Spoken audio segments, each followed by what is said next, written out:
ನನ್ನೆಲ್ಲ ಯೂಟ್ಯೂಬ್ ವೀಕ್ಷಕ ಸ್ನೇಹಿತರಿಗೆ ನಿಮ್ಮ ಸುಪ್ರಿಯ ಶ್ರೀಮೂರ್ತಿಗೌಡ ಮಾಡುವ ನಮಸ್ಕಾರಗಳು. ಎಲ್ಲರೂ ಹೇಗಿದ್ದೀರಿ? ಚೆನ್ನಾಗಿದ್ದೀರಾ ಅಂತ ಭಾವಿಸ್ತಾ ರಾಮಾಯಣದ 166ನೇ ಭಾಗವನ್ನು ನಾನೀಗ ಪ್ರಾರಂಭಿಸ್ತಾ ಇದ್ದೀನಿ ಸ್ನೇಹಿತರೆ.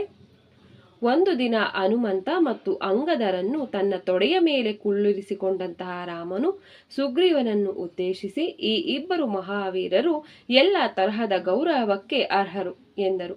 ನಂತರ ತಾನು ಧರಿಸಿದ್ದ ಆಭರಣಗಳಿಂದ ಅವರನ್ನು ಸಿಂಗರಿಸಿದ ರಾಮನು ಅಲ್ಲಿ ಉಪಸ್ಥಿತರಾಗಿದ್ದ ಇತರೆ ವಾನರ ಯೋಧರನ್ನು ಉದ್ದೇಶಿಸಿ, ನೀವು ನನ್ನ ಪ್ರೀತಿಯ ಸ್ನೇಹಿತರು ಮಾತ್ರವಲ್ಲದೆ ನನ್ನ ಸೋದರರಂತೆ ಇರುವಿರಿ ಎಂಬ ಸಿಹಿ ಮಾತುಗಳನ್ನು ನುಡಿದನು. ಹೀಗೆ ಹೇಳಿದ ರಾಮನು ಎಲ್ಲ ವಾನರರನ್ನು ಆಲಂಗಿಸಿ ಅವರಿಗೆ ವಿಧ ವಿಧವಾದ ಬಹುಮಾನಗಳನ್ನು ನೀಡಿದನು. ವಾನರರು ಅಯೋಧ್ಯೆಯಲ್ಲಿ 1 ತಿಂಗಳಿಗಿಂತ ಹೆಚ್ಚಿನ ಕಾಲ ಉಳಿದರು ಹಾಗೂ ತಮ್ಮ ಸಮಯವನ್ನು ಔತಣದಲ್ಲಿ ಹಾಗೂ ದೇವೋತ್ತಮ ಪರಮಪುರುಷನ ಭಗವಾನ್ ರಾಮಚಂದ್ರನ ಸಂಗಮವನ್ನು ಸವಿಯುವುದರಲ್ಲಿ ಕಳೆದರು. ಆದರೂ ರಾಮನ ಮೇಲಿನ ತಮ್ಮ ಅಗಾಧ ಪ್ರೇಮದಿಂದಾಗಿ ಸಮಯವು ಎಷ್ಟು ವೇಗವಾಗಿ ಸಾಗಿತೆಂದರೆ ಅವರಿಗೆ ಅದು 1 ಗಂಟೆಗಿಂತಲೂ ಕಡಿಮೆ ಎಂಬಂತೆ ಭಾಸವಾಯಿತು. 1 ತಿಂಗಳು ಕಳೆದ ನಂತರ ರಾಮನು ಸುಗ್ರೀವನು ಕಿಷ್ಕಿಂಧೆಗೆ ಹಿಂದಿರುಗುವಂತೆ ಹಾಗೂ ವಿಭೀಷಣನನ್ನು ಲಂಕೆಗೆ ಹಿಂದಿರುಗುವಂತೆ ಹೇಳಿದನು. ಆಗ ರಾಮನ ಬಳಿ ಬಂದ ಹನುಮಂತನು, ಓಹೋ ನನ್ನ ಪ್ರಭುವೆ, ನಿನ್ನ ಮೇಲಿನ ನನ್ನ ಭಕ್ತಿಯು ಇದೇ ರೀತಿಯಲ್ಲಿ ಸದಾ ದೃಢವಾಗಲಿ ಮತ್ತು ನಿನ್ನ ಮೇಲಿನ ನನ್ನ ಪ್ರೀತಿಯು ಇನ್ಯಾರ ಕಡೆಗೂ ತಿರುಗದಿರಲಿ. ಅಷ್ಟೇ ಅಲ್ಲದೆ ಈ ಪ್ರಪಂಚದಲ್ಲಿ ನಿನ್ನ ಅಲೌಕಿಕ ಲೀಲೆಗಳ ಸ್ತುತಿಯಾಗುವವರೆಗೂ ನಾನು ಜೀವಿತವಾಗಿರಬೇಕು. ಕೇವಲ ರಾಮಾಯಣದ ಪಠಣದ ಶ್ರವಣದಿಂದ ಮಾತ್ರ ನಾನು ನಿನ್ನ ಅಗಲಿಕೆಯ ಸಹಿಸಲಾಗದ ವೇದನೆಯನ್ನು ತಡೆದುಕೊಳ್ಳಬಲ್ಲೆ ಎಂಬ ಪ್ರಾರ್ಥನೆಯನ್ನು ಸಲ್ಲಿಸಿದನು. ನಂತರ ತನ್ನ ಸಿಂಹಾಸನದಿಂದ ಕೆಳಗಿಳಿದು ಬಂದ ರಾಮನು ಹನುಮಂತನನ್ನು ಆಲಂಗಿಸಿ, ರಾಮಾಯಣವು ಎಲ್ಲಿಯವರೆಗೆ ಸ್ತುತಿಸಲ್ಪಡುವುದು ಅಲ್ಲಿಯವರೆಗೆ ನಿನ್ನ ಜೀವನವು ಮುಂದುವರಿಯುವುದು. ವಾಸ್ತವದಲ್ಲಿ ಈ ಭೂಮಿಯು ಉಳಿಯುವವರೆಗೂ ರಾಮಾಯಣವು ಸ್ತುತಿಸಲ್ಪಡುವುದು. ನನ್ನ ಪ್ರಿಯ ಹನುಮಂತನೇ, ನೀನು ನನಗೆ ಮಾಡಿದ ಸೇವೆಯನ್ನು ನಾನು ಎಂದಿಗೂ ತೀರಿಸಲಾರೆ ಮತ್ತು ಅದಕ್ಕಾಗಿ ನಾನು ನಿನಗೆ ಚಿರಋಣಿಯಾಗಿರುತ್ತೇನೆ ಎಂಬುದಾಗಿ ಪ್ರಕಟಿಸಿದನು. ಆನಂತರ ತನ್ನ ಎದೆಯನ್ನು ಆಲಂಗಿಸಿದ್ದ ಮುತ್ತುಗಳ ಹಾಗೂ ಅಮೂಲ್ಯ ಅರಳುಗಳ ಕಂಠಿಹಾರವನ್ನು ತೆಗೆದ ರಾಮನು ಅದನ್ನು ಹನುಮಂತನ ಕೊರಳಿಗೆ ಹಾಕಿದನು. ಆಗ ಒಬ್ಬರಾದ ಮೇಲೆ ಒಬ್ಬರೆಂಬಂತೆ ವಾನರರೆಲ್ಲರೂ ಭಗವಾನ್ ರಾಮನಿಗೆ ಬಾಗಿ ನಮಸ್ಕರಿಸಿದರು. ಆನಂತರ ರಾಮನು ಸುಗ್ರೀವ ಹಾಗೂ ವಿಭೀಷಣರನ್ನು ಆಲಂಗಿಸಿದಾಗ ವಾನರರ ಕಣ್ಗಳಲ್ಲಿ ನೀರು ತುಂಬಿತು. ಅವರ ಮನಸ್ಸುಗಳು ಸನ್ನಿಹಿತವಾಗಿದ್ದ ಭಾವಪರವಶಗೊಳಿಸುವ ಅಗಲಿಕೆಯ ವೇದನೆಗಳಿಂದ ದಿಗ್ಭ್ರಮೆಗೊಂಡವು ಹಾಗೂ ಅವರ ಮಾತುಗಳು ಅಸ್ಪಷ್ಟವಾದವು. ಕಡೆಗೆ ವಾನರರೆಲ್ಲರೂ ಅಲ್ಲಿಂದ ಹೊರಟರು.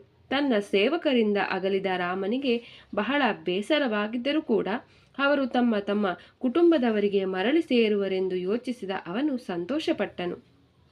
ತರುವಾಯ ಮಧ್ಯಾಹ್ನದ ವೇಳೆಯಲ್ಲಿ ರಾಮನು ಒಂದು ಅಶರೀರ ವಾಣಿಯನ್ನು ಕೇಳಿದನು. ಕತ್ತೆತ್ತಿ ನೋಡಿದಾಗ ಪುಷ್ಪಕ ವಿಮಾನವು ಅವನನ್ನು ಕುರಿತು ಮಾತನಾಡುತ್ತಿರುವುದನ್ನು ಅವನು ಕಂಡನು.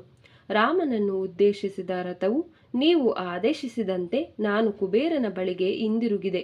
ಆದರೆ ಐಶ್ವರ್ಯ ದೇವನು ರಾಮನು ರಾವಣನನ್ನು ಸೋಲಿಸಿರುವುದರಿಂದ ನೀನು ರಾಮನಿಗೆ ಸೇರುವುದೇ ಧರ್ಮ ಎಂದರು.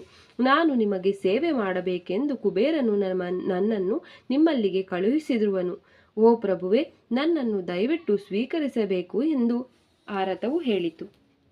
ಪುಷ್ಪಕ ವಿಮಾನವು ಹೂ, ಧೂಪ, ದೀಪ ಮತ್ತು ಗಂಧದ ಲೇಪನದಿಂದ ಪೂಜಿಸಿದ ರಾಮನು, ನನಗೆ ಅಗತ್ಯವಾದಾಗ ನಾನು ನಿನ್ನನ್ನು ಕರೆಯುತ್ತೇನೆ, ಆಗ ನೀನು ಬರಬೇಕು. ಅಲ್ಲಿಯವರೆಗೆ ನೀನು ಸ್ವತಂತ್ರನಾಗಿ ಎಲ್ಲಿಗೆ ಬೇಕಾದರೂ ಹೋಗಬಹುದು ಎಂದನು. ಹೀಗೆ ಆದೇಶಿಸಲ್ಪಟ್ಟ ಪುಷ್ಪಕ ವಿಮಾನವು ಸ್ವತಂತ್ರವಾಗಿ ಸುತ್ತಾಡಲು ಹೊರಟಿತು. ಈ ಘಟನೆ ನಡೆದ ಸ್ವಲ್ಪ ಸಮಯದ ನಂತರ ಒಂದು ದಿನ ರಾಮನ ಎದುರಿಗೆ ಬಂದ ಭರತನು ಅವನ ಆಳ್ವಿಕೆಯನ್ನು ಶ್ಲಾಘಿಸುತ್ತಾ, ನಿನ್ನ ರಾಜ್ಯಾಭಿಷೇಕವಾಗಿ ಕೇವಲ 1 ತಿಂಗಳಿಗಿಂತ ಸ್ವಲ್ಪ ಮೇಲಾಗಿದ್ದರೂ ರಾಜ್ಯದಲ್ಲಿ ಯಾವ ರೋಗಗಳೂ ಕಾಣಿಸಿಕೊಂಡಿಲ್ಲ, ಯಾವ ಅಕಾಲಿಕ ಮರಣಗಳಾಗಿಲ್ಲ ಮತ್ತು ಸ್ತ್ರೀಯರಿಗೆ ಪ್ರಸವ ವೇಳೆಯಲ್ಲಿ ವೇದನೆ ಸಂಭವಿಸಿಲ್ಲ. ಮೋಡಗಳು ಸಕಾಲದಲ್ಲಿ ಮಳೆಯನ್ನು ಸುರಿಸುತ್ತಿವೆ ಮತ್ತು ಎಲ್ಲ ಪ್ರಜೆಗಳು ಆಹ್ಲಾದಕರ ಮನೋಭಾವದಲ್ಲಿದ್ದಾರೆ ಎಂದು ಹೇಳಿದನು. ಭರತನ ಹೊಗಳಿಕೆಯನ್ನು ಕೇಳಿ ರಾಮನಿಗೆ ಬಹಳ ಆನಂದವಾಯಿತು.